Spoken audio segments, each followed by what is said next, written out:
Dieter Krombach est entré dans le box des accusés, appuyé sur une béquille, visiblement très fatigué. En avril dernier, le procès avait été reporté suite à un malaise de l'accusé. Pour le ménager cette fois, il a été transféré à l'Hôtel-Dieu juste à côté du palais de justice. L'état de santé de Krombach est au cœur de cette première journée d'audience. Sa fille le dit en tout cas trop faible pour être jugé.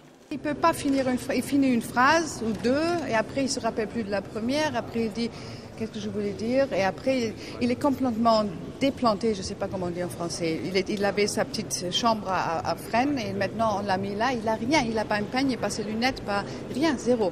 À 76 ans, Dieter Krombach comparé pour le meurtre de sa belle-fille Kalinka en 1982. Le père de cette dernière, André Bamberski, se dit cette fois confiant, lui qui a traqué pendant 30 ans le médecin allemand pour obtenir ce procès. Si il y avait eu un quelconque souci sur la santé de M. Krombach, nous ne serions pas là ce matin. Je suis beaucoup plus confiant et surtout plus serein que la fois précédente. Compte tenu de l'énorme travail et des précautions qui ont été prises. Kalinka Bamberski, alors âgée de 14 ans, a été retrouvée morte dans son lit au domicile de son beau-père. Dieter Krombach a toujours parlé d'une mort accidentelle. Le procès doit durer 3 semaines.